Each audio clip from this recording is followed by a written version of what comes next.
Disclaimer, I will be definitely pronouncing a lot of these names wrong, so you have been forewarned. History time 3. Once again, we're looking for a city. Do you know where the city of Kandy is? I'll give you a hint. It's on the Indian tectonic plate.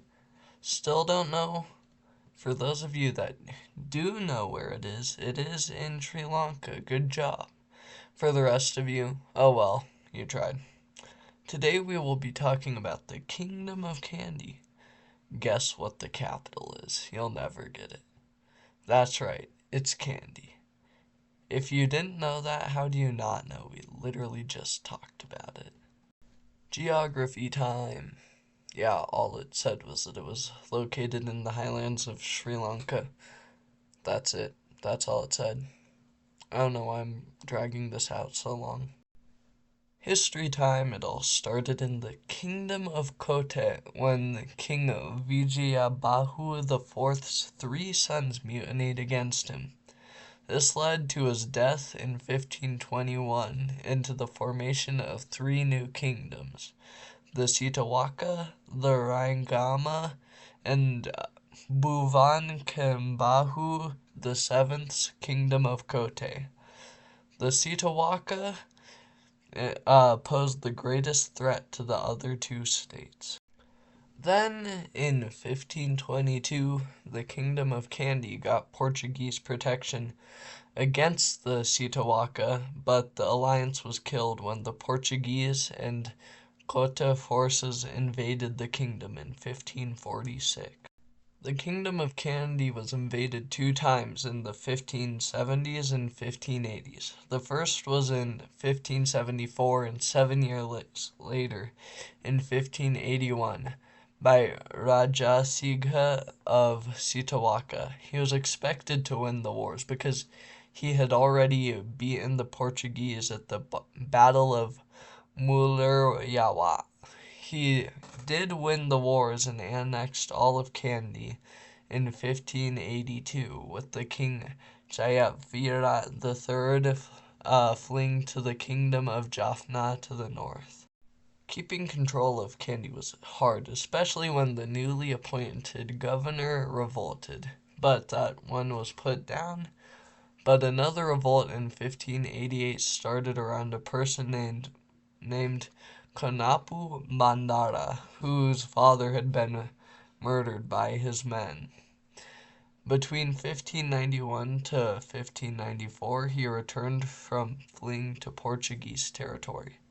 When he returned, he took the Kandian throne in the name of, I know I'm about to butcher this, Wimalahad Harmdasurya I and married the previous king's daughter.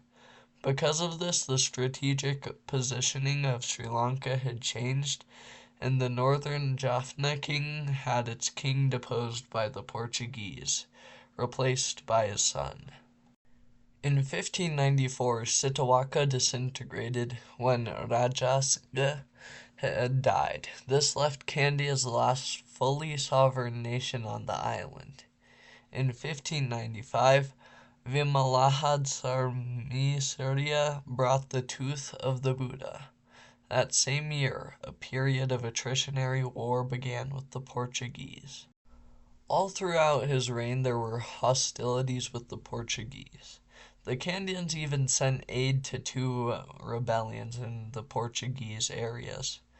The Portuguese captured Balan in 1604, but hostility with their native troops made them have to withdraw back to the coasts.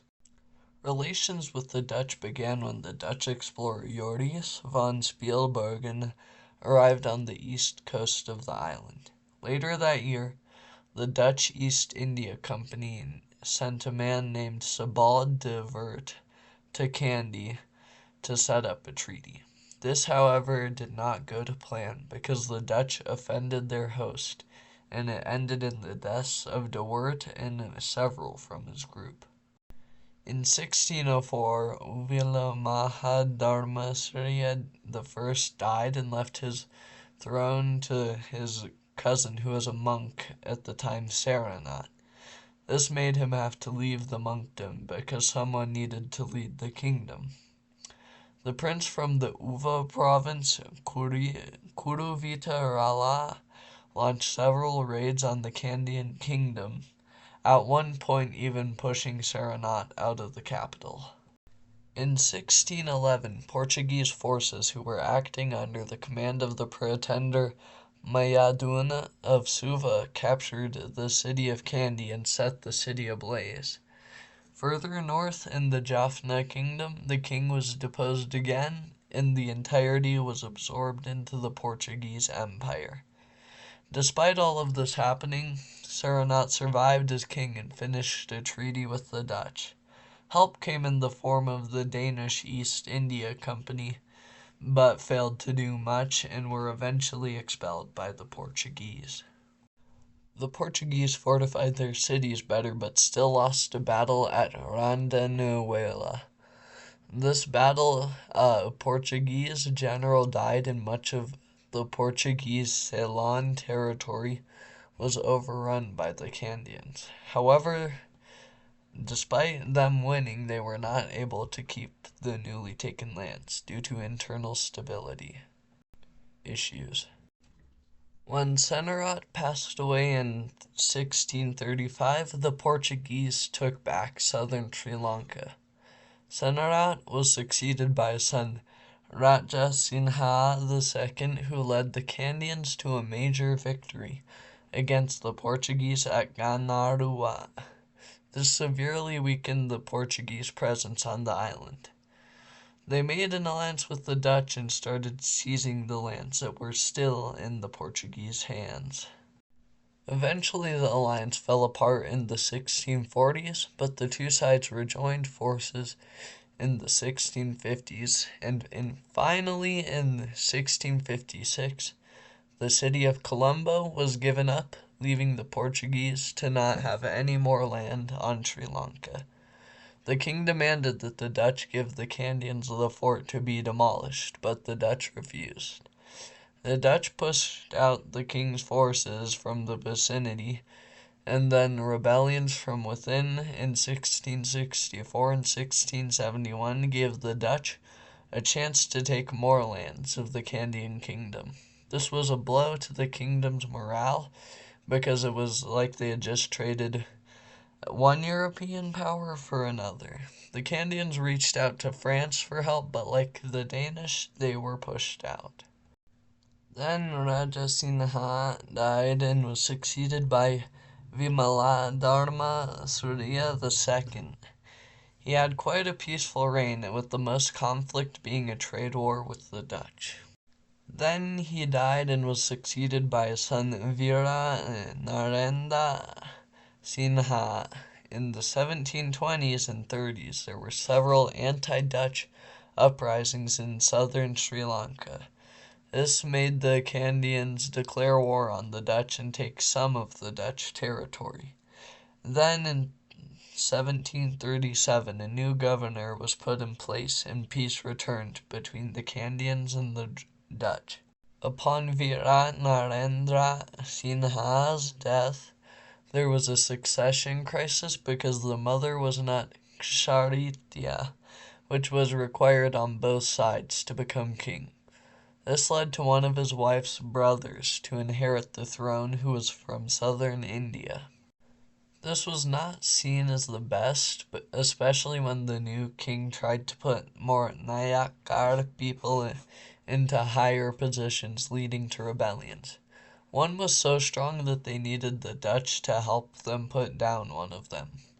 Later on in 1760, a rebellion tried to replace him with a Thai prince. They managed to stay in power because of their attempts to integrate with Kandian culture and their patronage of Buddhism. At one point, the new kings even tried to conquer Dutch lands, and it was successful at first until they were pushed back and had to evacuate the city of Kandy before it got torched again by the Dutch. By 1765, the Dutch forced the Kandians to sign a peace deal, landlocking the kingdom on an island. In 1781, the British became involved because of British hostilities during the American War of Independence, because the Dutch were funding the American rebels. 14 years later, and the Dutch were having a revolution because the French had their own, and it spread across Europe. This led to the British taking much of the Dutch lands in Sri Lanka.